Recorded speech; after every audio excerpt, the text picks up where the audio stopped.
अब हम देख रहे हैं पुष्पी पादपों में निषेचन। तो देखिए, सबसे पहले हमें निषेचन की परिभाषा याद होनी चाहिए।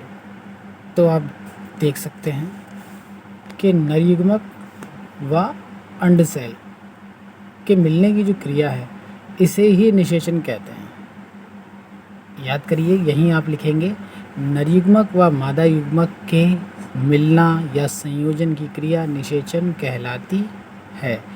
इसके बाद पादपों में निषेचन को हमने समझने के लिए 4 भागों में बांट लिया है। फर्स्ट है आपका पराग कणों का वर्तिकाग्र पर अंकुरण। सेकंड, परागनली का बीजांड में प्रवेश। थर्ड, परागनली का भ्रूण कोश में प्रवेश। और फोर्थ है नर व मादा युग्मकों का समेकन या संयोजन। एक ही बात है।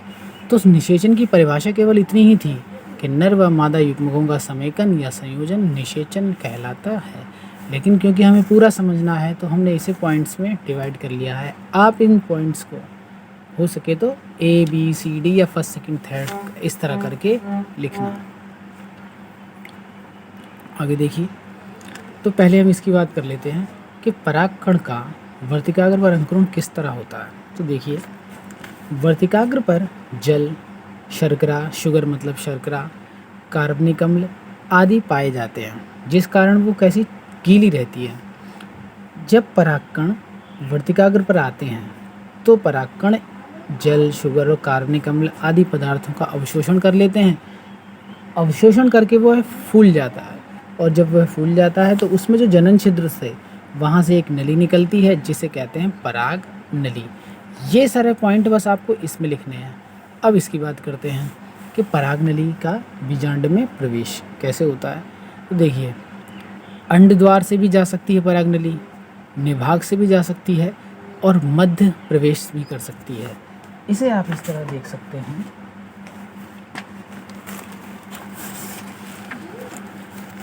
कि जो आपकी परागनली थी वो अंड द्वार से जा सकती है, ये हिस्सा निभाग था, निभाग से जा सकती है और मध्य से जा सकती है। तो कहीं से भी परागनली प्रवेश कर सकती है। आगे देखिए, परागनली का भ्रूण कोश में प्रवेश। तो परागनली जब भ्रूण कोश में प्रवेश करेगी उसके लिए भी वो 3 स्थान ले सकती है। एक एक करके देखते हैं। फर्स्ट है अंड सेल व सहायक सेल के मध्य से। सेकंड है भ्रूण कोश भित्ति व सहायक सेल के मध्य से। और थर्ड है सहायक सेल को भेद कर। इसे भी हम एक डायग्राम की सहायता से देख सकते हैं। तो आप देखिए, यहाँ पर डायग्राम ए में सिनर्जिड लिखा हुआ है। सिनर्जिड का मतलब है सहायक कोशिका। तो यहाँ पर परागनली सहायक कोशिका से होते हुए गई है, सहायक कोशिका और अंड कोशिका के मध्य से गई है। बी में देखिए, सहायक कोशिका के और भ्रूण कोश की ये जो भित्ति थी इसके पास से गई है, जबकि थर्ड में एक सहायक कोशिका को भेदती हुई चली गई है। तो इस तरह 3 प्रकार से परागनली भ्रूण कोश में प्रवेश कर सकती है। लास्ट पॉइंट है इसका नर व मादा युग्मकों का समेकन या संयोजन। तो इस समेकन को हमने 2 भागों में बांट रखा है। यानी पादप में इस समेकन के 2 भाग हैं। एक को कहते हैं आप सत्य निषेचन, और सेकंड होता है आपका द्विनिषेचन या दोहरा निषेचन या त्रिसंलयन या त्रिसमेकन। एक के ही ये 4 नाम हैं। और याद रखेंगे कि इस क्रिया की खोज नवाश्चिन ने की थी 1898 में। अब पहले हम सत्य निषेचन देखते हैं। देखिए, समझने से पहले एक बार आप डायग्राम देखते हैं इसका। तो इस चित्र में आपको केवल मादा जनन अंग दिख रहा है, जिसमें ये भाग पूरा अंडाशय है। अंडाशय के अंदर ये बीजांड है, ये वर्तिकाग्र है, ये लंबी पतली वर्तिका है। तो देखिए, वर्तिकाग्र पर कई परागकण आए हैं, जिसमें से कई अंकुरित हो जाते हैं, लेकिन एक ही परागनली बहुत लंबी होकर बीजांड द्वार तक पहुंचती है और बीजांड द्वार से इसमें प्रवेश कर जाती है। अब अगर आप ध्यान से देखें तो ये हम पढ़ चुके हैं कि परागनली का विकास वर्धी केंद्रक या नलिका केंद्रक करता है, जो कुछ समय बाद समाप्त हो जाता है। लेकिन जो जनन केंद्रक था उससे 2 नर युग्मक बनते हैं। तो अगर आप ध्यान से देख रहे हैं तो इस परागनली में ये 2 ब्लैक डॉट दिख रहे हैं आपको, ये ही नर युग्मक हैं। अब हम चलते हैं अपनी कॉपी पे।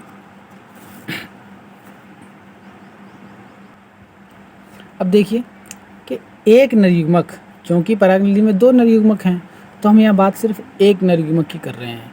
एक नरयुग्मक, एन का मतलब है अगुणित है, प्लस अंड सेल वो भी अगुणित है। इन दोनों का मिलना क्या है? सत्य निषेचन है, जिससे क्या बनता है? युग्मनज बनता है। याद कर लीजिए, पादप में इस युग्मनज को निषिक्तांड कहते हैं। आगे वो लिखा हुआ मिलेगा हमें, याद करेंगे क्या नाम है? निषिक्तांड। तो एक नरयुग्मक व अंड कोशिका के मिलने को सत्य निषेचन कहते हैं। जो बनता है वो युग्मनज है। ये दोनों अगुणित थे, ये क्या होगा आपका? द्विगुणित। अब आ जाते हैं द्विनिषेचन पे। तो देखिए कि एक नरयुग्मक और ध्रुवीय केंद्रक का मिलना द्विनिषेचन या दोहरा निषेचन या त्रिसंलयन या त्रिसेमेकन कहलाता है। इनके मिलने से जो बनता है उसे हम कहते हैं प्राथमिक भ्रूण कोश केंद्रक। सॉरी, ये गलत लिखा है, यहाँ पर भ्रूण पोष आएगा, ये आप सही कर लेंगे, गलत लिखा हुआ है, यहाँ पर होना चाहिए भ्रूण पोष। आप इसे खुद सही कर लेंगे, यहाँ पे लिखना है हमें भ्रूण पोष, क्योंकि इसका काम होता है भ्रूण को पोषण देना। अब देखिए, ध्रुवीय केंद्रक द्विगुणित रचना है तथा नरयुग्मक अगुणित रचना है। तो जब ये दोनों मिलते हैं तो एक त्रिगुणित रचना मिलती है। तो आवर्तबीजी पादपों में यही एक ऐसा भाग है जो त्रिगुणित होता है, याद रखना है आपको। इसका काम क्या है? भ्रूण को पोषण देना। अब देखिए, निषेचन की खोज स्ट्रासबर्गर ने की, पादप की बात हो रही है यहाँ पर। निषेचन की खोज स्ट्रासबर्गर ने की इसमें, जबकि त्रिसंलयन या द्विनिषेचन की खोज नावास्चिन ने की थी, याद रखेंगे आप ये।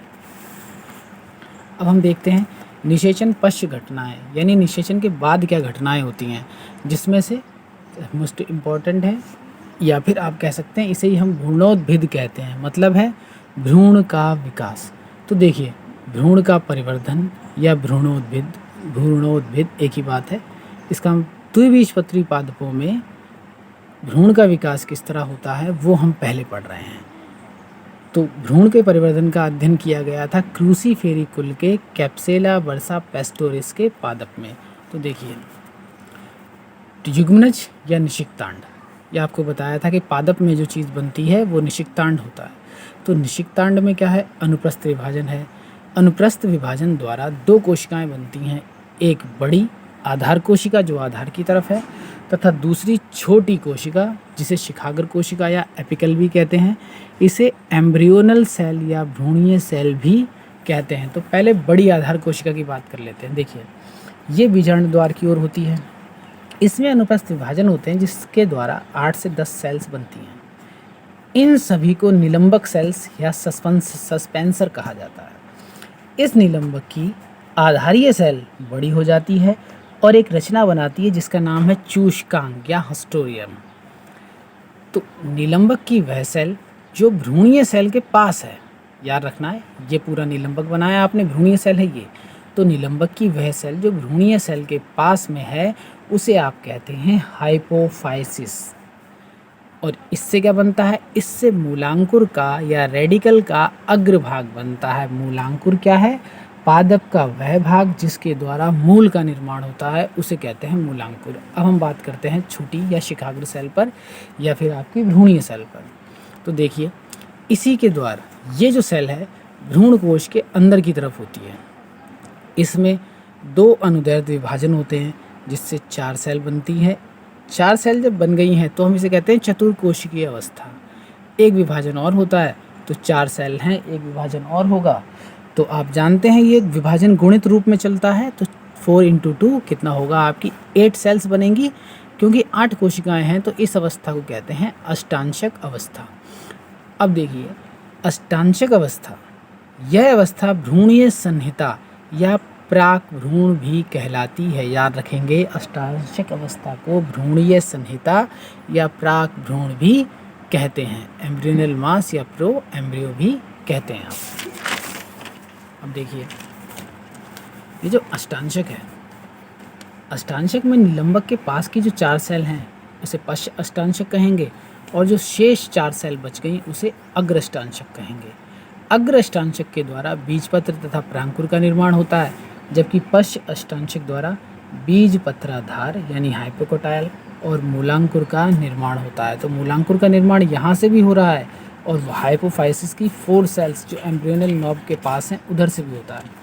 अब देखिए, वृद्धि पश्चात अष्टांशक द्विपालित हो जाता है, मतलब इसके दो भाग हो जाते हैं। वह हृदय समान प्रतीत होता है, जो कि आपको दिख रहा है कैसा है, हृदय समान। पहले हम थ्योरी देख लें, बाद में डायग्राम की बात करेंगे। तो देखिए अब यह युग्मनज या निषिक्तांड, इसमें अनुप्रस्थ विभाजन हुआ, दो सेल बनी, एक आधार की तरफ बड़ी आधारीय सेल और दूसरी है शिखाग्र या भ्रूणीय सेल। अब पहले हम आधार सेल की बात करते हैं। आपने पढ़ा कि इससे क्या बनता है, 8 से 10 सेल्स बनती हैं, जिसे नीलंबक कहते हैं, जिसे हमने सस्पेंसर लिखा है। और सस्पेंसर की सबसे आधारीय सेल बड़ी हो जाती है, जिसे हस्टोरियम कहते हैं। यही यहाँ पे लिखा है, बस आकार बढ़ गया है। अब देखिए ऊपर जो 4 सेल्स दिखाई दे रही हैं, 4 सेल्स यहाँ हैं और 4 सेल इसके पीछे की तरफ हैं, तो ये अष्टांशिक अवस्था है। अष्टांशिक अवस्था है और यहाँ आपने पढ़ा कि अष्टांशिक द्विपालित हो जाता है। तो ये अष्टांशिक क्या है, दो भागों में, देखिए एक पाली ये है, एक पाली ये है, दो भागों में बट गया है। ये था द्विबीजपत्री में भ्रूण का निर्माण।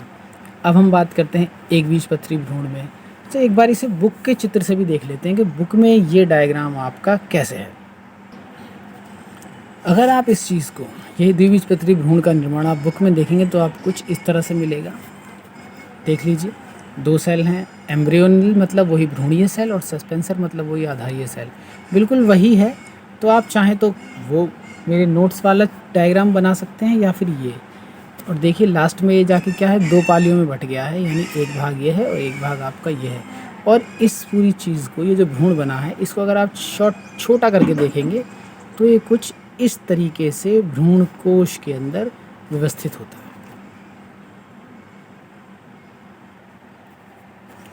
अब हम देखते हैं एक बीजपत्री भ्रूण में निर्माण। तो देखिए ये बस थ्योरी है, इसमें ज़्यादा कुछ समझना नहीं है कि एक बीजपत्री तथा पार्श्व में एक बीजपत्री जो भ्रूण है, इसमें बीजपत्र एक होगा तथा पार्श्व में एक ही प्रांकुर होगा। अष्टांशिक अवस्था तक जो भी था वो द्विबीजपत्री के समान था। अष्टांशक की अगली सेल, यानी वही यहाँ 4 सेल आएगा, 4 सेल से बीजपत्र का अगला भाग बनता है। अष्टांशक की पिछली 4 सेल से बीजपत्रों का पिछला भाग बनता है। पिछला भाग व बीजपत्राधार व प्रांकुर बनते हैं। अब देखिए ये कुछ नए नाम ही हैं, वो आपको लर्न ही करने पड़ेंगे, कोई तरीका नहीं है इन्हें दिखाने का। देखिए मूलांकुर का निर्माण हाइपोफाइसिस व उसकी पास की सेल्स द्वारा होता है। ये थोड़ा यहाँ से कई बार क्वेश्चन आ जाता है इस पार्ट से, तो इसे ध्यान से देखेंगे आप। देखिए भ्रूणपोष के प्रकार। तो सबसे पहले हमें पता होना चाहिए कि भ्रूणपोष क्या है। तो देखिए जो भ्रूण को पोषण दे उसे कहते हैं, पोष वर्ड लिया गया है पोषण से, जो भ्रूण को पोषण दे वो भ्रूण पोष कहलाता है। इसके 3 प्रकार हैं, एक है केंद्रकीय, कोशिकीय, माध्यमिक।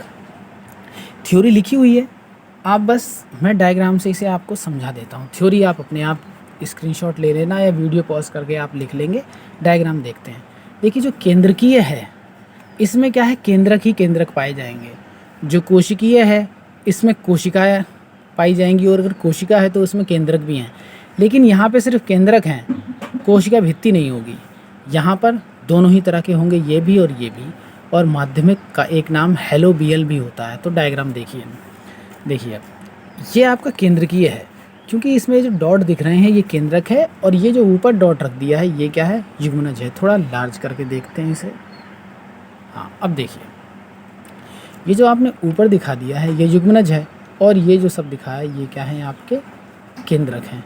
तो यहाँ कोशिका कोई नहीं है, सारे केंद्रक हैं। और बीच में ये जो सर्कल सा आपने बनाया है ये क्या है, ये रिक्तिका है, जिसे आप वोक्यूल कहते हैं। तो केंद्रकीय में एक बड़ी रिक्तिका पाई जाती है और चारों ओर केंद्रक व्यवस्थित हो जाते हैं, और किसी एक पॉइंट पर युग्मनज होगा। अब देखिए आप कोशिकीय में क्या है, ये तो पॉइंट केंद्रक हैं, और जो आपने लाइन खींच दी है ये कोशिका भित्ति है। आप थोड़ा सही से मिला लेंगे, जैसे देखिए यहाँ पूरा मिलना चाहिए ये। अब मैं थोड़ी जल्दी में किया मैंने ये काम, लेकिन आप थोड़ा सफाई से करेंगे। तो कोशिकीय में कोशिका भित्ति का निर्माण होता है, लेकिन यहाँ कोई भित्ति का निर्माण नहीं है। अब देखिए जब आप आएंगे माध्यमिक या हेलोबियल पर तो क्या करेंगे, एक छोटी रिक्तिका बनेगी, एक बड़ी रिक्तिका बनेगी। तो यहाँ पर क्या होता है कि जो पहला विभाजन होता है उसमें तो कोशिका भित्ति बन जाती है, लेकिन उसके बाद जब केंद्रक विभाजन होता है तो कोई कोशिका भित्ति नहीं बनती। तो सारे केंद्रक क्या हैं, स्वतंत्र पड़े हुए हैं, और एक छोर पर आपका क्या है, युग्मनज। इतना करने के बाद आपका ये जो पार्ट था पुष्पी पादपों में लैंगिक जनन, जो भी इसके इम्पोर्टेंट पॉइंट हैं वो ख़त्म हो गए हैं। फिर भी अगर कोई पॉइंट रह जाता है या आप उसे पूछना चाहें तो आप मैसेज कर सकते हैं, और अगर आपके पास नंबर है तो आप पर्सनल नंबर पे व्हाट्सअप कर सकते हैं। अगर ये वीडियो आप सबके लिए यूज़फुल है तो इसे ज़्यादा से ज़्यादा सपोर्ट करें, इसे शेयर करें। Thank you.